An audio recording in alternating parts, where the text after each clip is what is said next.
Salam sejahtera dan selamat pagi untuk seluruh jemaat HKBP Taman Mini.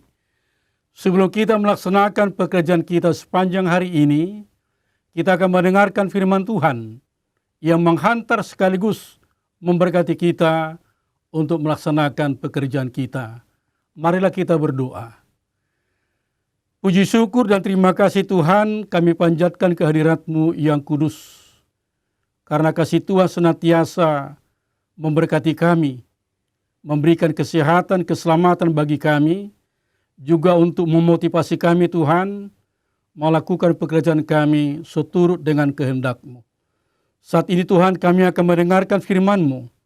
Berfirman Tuhan di tengah-tengah kami, karena kami anak-anak-Mu telah bersedia untuk mendengarkannya.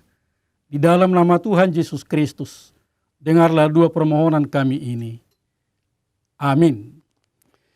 Firman Tuhan yang menjadi renungan bagi kita hari ini, Jumat, tanggal 16 Desember 2022, tertulis dalam kitab 2 Timotius pasal 2 ayat 9 yang berkata, "Karena pemberitaan Injil inilah aku menderita, malah dibelenggu seperti seorang penjahat, tetapi firman Allah tidak terbelenggu."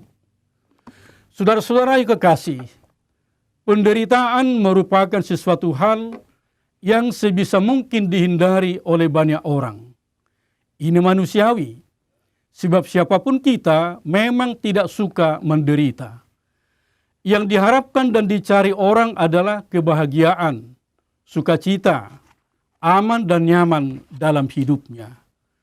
Dalam ayat renungan ini, Rasul Paulus menceritakan kepada Timotius yang disebut sebagai anak rohaninya, suatu pengalaman hidup yang baginya sangat bermakna dan mulia, walaupun menderita bahkan dibelenggu seperti seorang penjahat. Berbagi cerita dalam pemberitaan Injil Kristus itu sekaligus untuk mendorong Timotius agar menjadi kuat dan tangguh dalam menghadapi penderitaan atas panggilan Tuhan.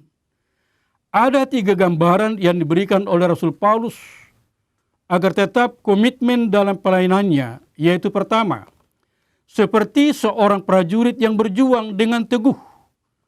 Yang kedua, seperti seorang olahragawan yang bertanding sesuai aturan. Dan yang ketiga, seperti seorang petani yang bekerja keras. Orang yang komit dan fokus dalam pelayanan firman Tuhan, baik atau tidak baik waktunya, harus dengan sungguh-sungguh dan penuh kesetiaan terhadap segala resiko yang harus dihadapi. Jangan dikalahkan oleh rasa takut dan tawar hati, sebab di dalamnya Tuhan berkarya lewat otoritas kuasa rohnya untuk menolong, memampukan, serta memotivasi setiap orang dalam tugas panggilan yang diberikan seperti yang dialami oleh Rasul Paulus. Saudara-saudara kekasih, di kancah dan dinamika kehidupan yang sedang kita jalani di penghujung tahun 2022 ini, tentunya banyak info yang kita dengar memasuki tahun baru, tahun 2023, seperti adanya resesi ekonomi global, bencana alam, dan lain-lain sebagainya, yang terkadang membuat hati kita gentar dan takut.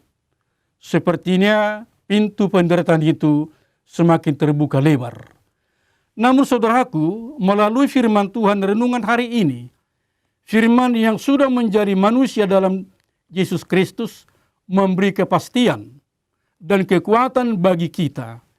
Firman Tuhan tidak akan pernah terbelenggu oleh dahsyatnya penderitaan dan beban pergumulan hidup yang kita hadapi. Sebab firman itu adalah hidup dan berkuasa, dan tidak ada kekuatan yang mampu untuk membelenggunya. Seperti dalam Ibrani 4 ayat 12. Oleh karenanya, buka hati dan pikiran untuk membiarkan firman Tuhan berotoritas dalam hidupmu, dan tidak akan kembali begitu saja bila hati kita terbuka untuk firman Tuhan.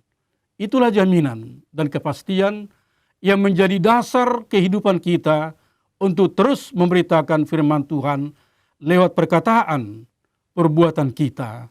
Tuhan Yesus memberkati. Amin. Mari kita berdoa. Ya Tuhan, kami sudah mendengarkan sabda-Mu, sekaligus Tuhan berikan suatu kekuatan dan memotivasi bagi kami anak-anak Tuhan untuk tetap setia menjalani hidup ini. Apapun beban pergumulan yang kami hadapi, kami tidak akan takut dan tawar hati, sebab firman yang sudah menjadi daging di dalam Tuhan Yesus Kristus, itulah menjadi andalan, kekuatan, dan kehidupan kami.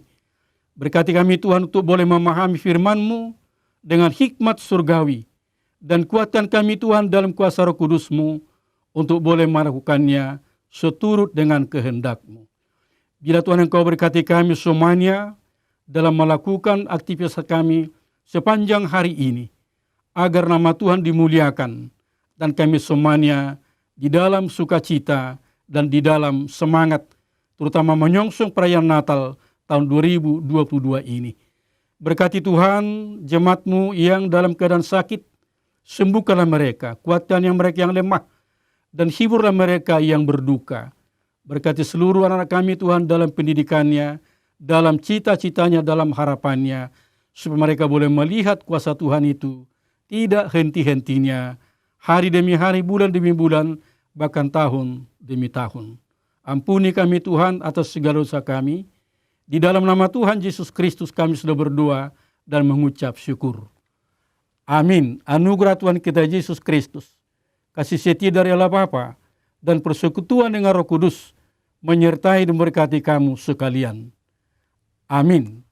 Selamat bekerja. Tuhan Yesus memberkati. Horas.